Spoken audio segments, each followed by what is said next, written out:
Assalamualaikum warahmatullahi wabarakatuh. Alhamdulillahirabbil alamin wa bihi nasta'inu ala umuri dunya waddin. Wassalatu wassalamu ala asrafil anbiya'i wal mursalin wa ala alihi wa sahbihi ajma'in. Amma ba'du.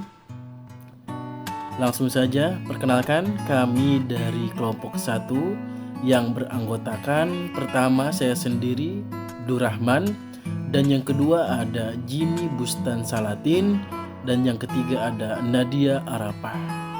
Di sini kami akan memaparkan materi pengembangan kurikulum dari pertemuan pertama hingga pertemuan ke-7. Adapun pembagiannya, pertemuan pertama atau materi pertama saya sama yang kedua akan dijelaskan oleh saya sendiri. Materi ketiga sama materi keempat akan dijelaskan oleh Nadia Arafah, dan materi kelima dan keenam akan dijelaskan oleh Jimmy Bustan Salatin. Langsung saja kita ke materi pertama dan kedua, yaitu saya sendiri.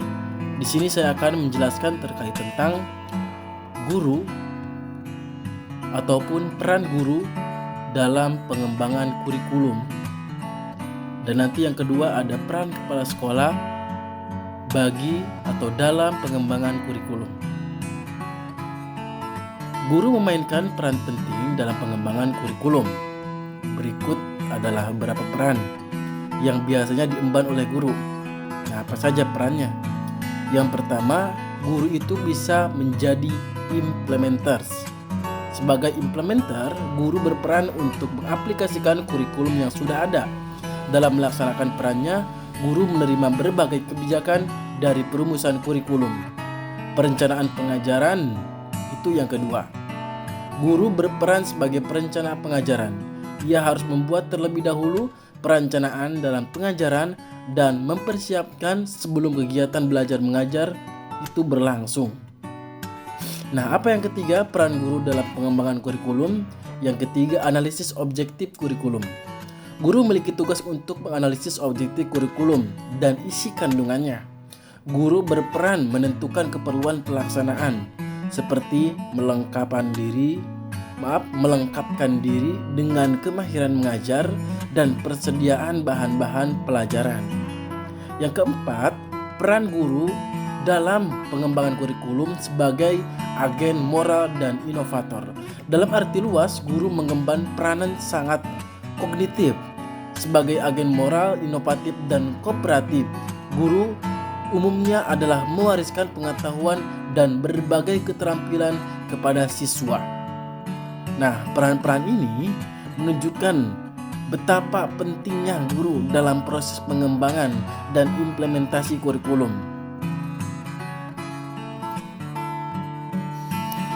Adapun yang kedua, yaitu peran kepala sekolah dalam pengembangan kurikulum. Peran kepala sekolah sangatlah penting dalam pengembangan kurikulum, terutama dalam konteks kurikulum pendidikan agama Islam. Kepala sekolah memiliki peran yang berpengaruh dalam proses pembelajaran dan memerlukan penerapan serta pengembangan inovasi dalam kurikulum tersebut. Selain itu, kepala sekolah juga berperan dalam memahami konsep pengembangan kurikulum yang mencakup hakikat kurikulum dan landasan pengembangan kurikulum. Nah, hal ini mencakup kerjasama dengan guru-guru. Jadi bukan hanya kepala sekolah saja, tapi kerjasama dengan guru-guru juga untuk memastikan pengembangan kurikulum yang efektif dan relevan dengan kebutuhan siswa. Secara umum, kepala sekolah dan guru memegang peran penting dalam setiap pendidikan, termasuk dalam pengembangan kurikulum pendidikan agama Islam. Mereka berkontribusi dalam memastikan bahwa kurikulum tersebut relevan dan bermanfaat bagi proses pembelajaran siswa. Landasan pengembangan kurikulum pendidikan agama Islam. Pengembangan kurikulum pendidikan agama Islam didasarkan pada beberapa landasan yang penting. Yang pertama yaitu landasan filosofis, menjadi dasar utama dalam merancang kurikulum pendidikan agama Islam. Landasan ini mencangkup nilai-nilai dan prinsip-prinsip yang terkandung dalam ajaran Islam, seperti pemahaman tentang Tuhan, manusia, alam semesta, dan hubungan antara keduanya. Nah, selain itu, landasan sosiologis juga menjadi pertimbangan penting dalam pengembangan kurikulum pendidikan agama Islam.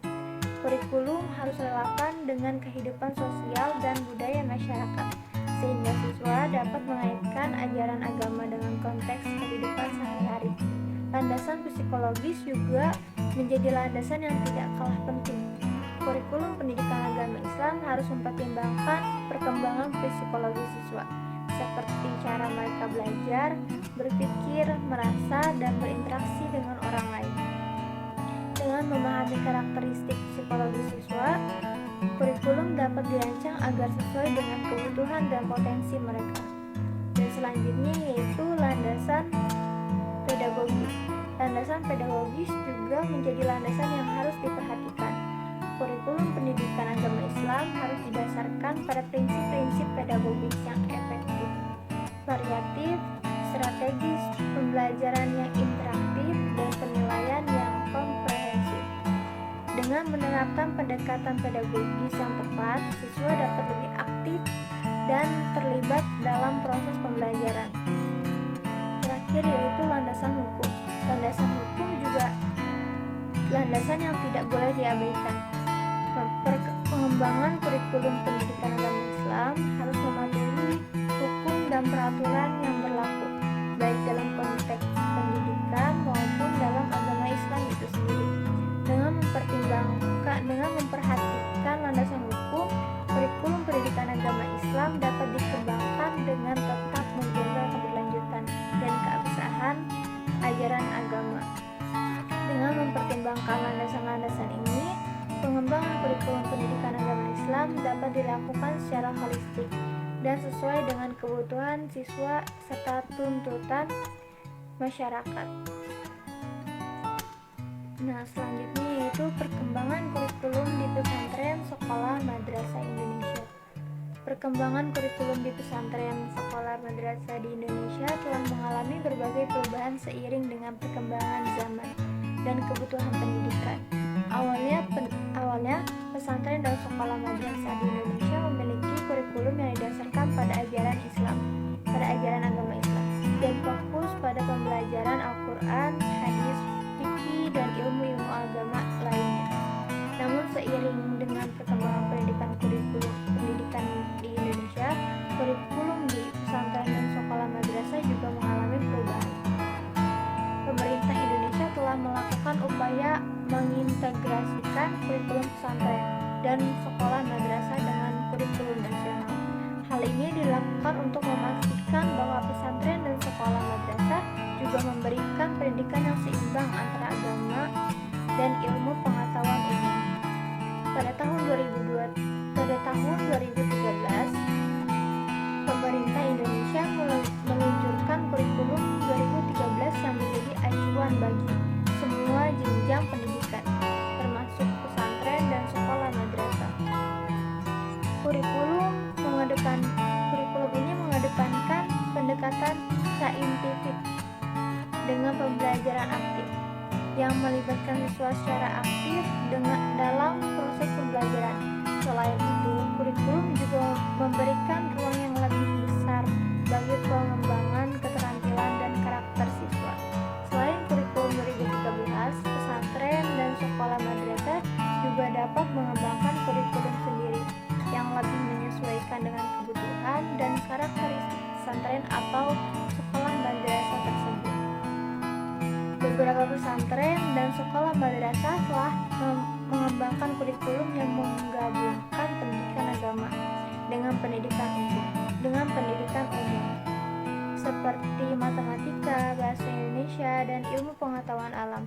Pengembangan kurikulum di pesantren dan sekolah madrasah juga didukung oleh berbagai program dan kebijakan pemerintah, seperti program pendidikan inklusif, pengembangan guru, dan peningkatan fasilitas pendidikan. Tujuan dari pengembangan kurikulum ini adalah untuk memberikan pendidikan yang berkualitas dan relevan bagi pesantren dan sekolah madrasah, sehingga sekolah dapat memiliki pengetahuan agama yang kuat serta keterampilan dan pengetahuan umum yang memadai. Dengan demikian, perkembangan kurikulum di pesantren dan sekolah madrasah di Indonesia mengikuti perkembangan pendidikan secara umum dengan tetap mempertahankan nilai-nilai dan ajaran agama Islam sebagai landasan utama. Ya, selanjutnya di sini saya akan menjelaskan tentang yang bagian yang kelima, yaitu tentang komponen-komponen dan model pengembangan kurikulum. Pengembangan kurikulum adalah suatu proses yang kompleks dan melibatkan berbagai komponen yang saling terkait. Proses ini bertujuan untuk menciptakan suatu rencana pembelajaran yang efektif dan relevan bagi siswa dalam pengembangan kurikulum. Terdapat beberapa tahapan yang harus perlu dilalui. Tahapan yang pertama yaitu identifikasi kebutuhan. Pada tahap ini, pihak yang terlibat dalam pengembangan kurikulum akan melakukan analisis terhadap kebutuhan siswa, masyarakat, dan dunia kerja. Hal ini dilakukan untuk memastikan bahwa kurikulum yang dikembangkan dapat memenuhi kebutuhan dan tuntutan yang ada. Jadi ya memang harus perlu dipersiapkan kebutuhan mulai dari siswanya, ya kan, masyarakat, dan juga dunia kerja. Setelah itu dilakukan penyusun tujuan pembelajaran. Tujuan pembelajaran merupakan gambaran tentang apa yang diharapkan siswa dapat capai setelah mengikuti proses pembelajaran. Tujuan ini haruslah spesifik, terukur, dapat dicapai, relevan, dan waktu tertentu. Ya, jadi memang harus ada kadarnya, ada batasannya, ya kan? Dan batasan tersebut ya memang mampu untuk dicapai oleh siswa tersebut. Jangan ini memberikan batas yang berlebihan dan lain sebagainya. Selanjutnya dilakukan penentuan isi kurikulum.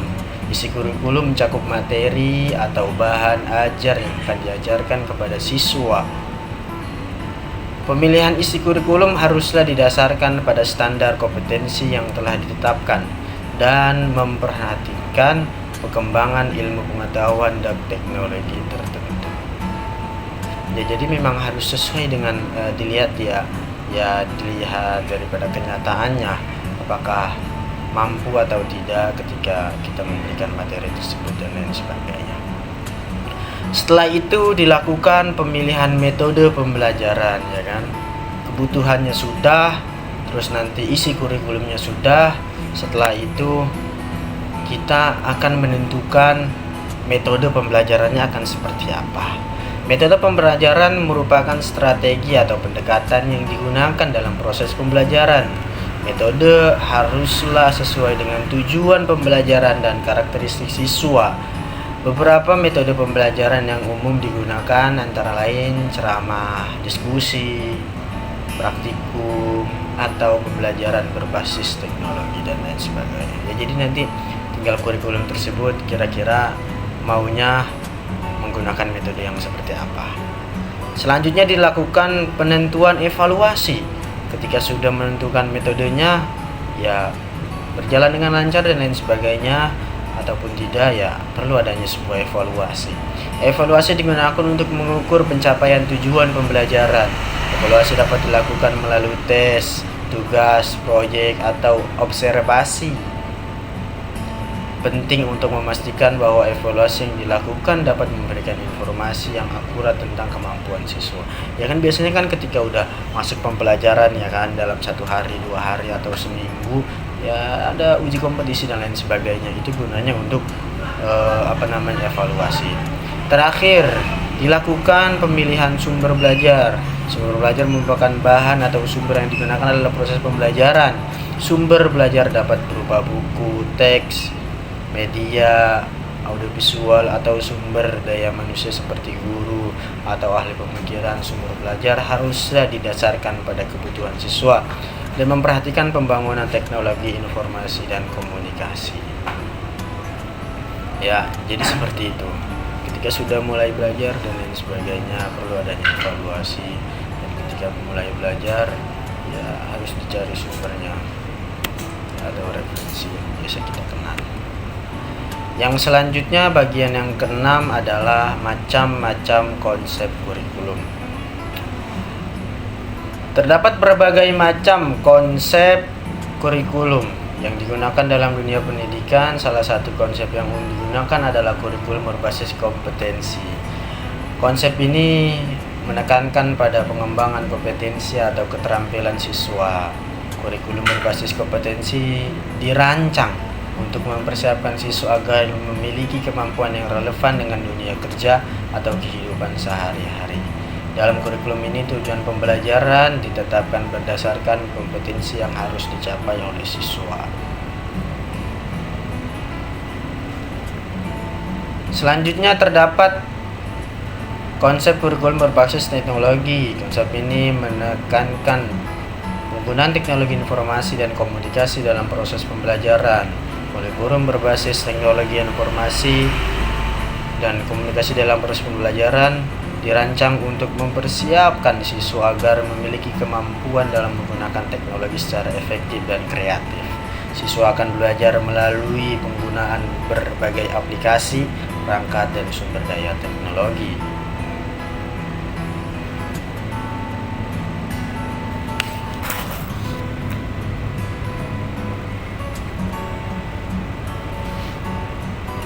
Terakhir terdapat konsep kurikulum berbasis keterampilan hidup. Konsep ini menekankan pada pengembangan keterampilan praktis yang dapat digunakan dalam kehidupan sehari-hari. Kurikulum berbasis keterampilan hidup dirancang untuk mempersiapkan siswa agar memiliki keterampilan yang relevan dengan kebutuhan hidup mereka. Siswa akan belajar melalui simulasi, praktek, dan pengalaman langsung. Setiap konsep kurikulum memiliki kelebihan dan kelemahan masing-masing. Pemilihan konsep kurikulum harus disesuaikan dengan kebutuhan, tujuan, dan karakteristik lembaga pendidikan serta siswa yang dilayani. Dengan demikian, konsep kurikulum yang tepat diharapkan siswa dapat mengembangkan potensi mereka secara optimal dan siap menghadapi tantangan di masa depan. Artinya, dari berbagai macam konsep kurikulum, ya kembali lagi kepada lembaganya, tujuannya itu apa, dan kembali lagi kepada para mahasiswa, para siswanya itu yang memang seperti apa dan lain sebagainya. Ya, terima kasih. Mungkin demikian yang dapat kami sampaikan. Kami tutup dengan pantun Guspian Beliterasi. Cukup sekian dan terima kasih. Wallahul muwaffiq ila aqwamit thoriq. Wassalamualaikum warahmatullahi wabarakatuh.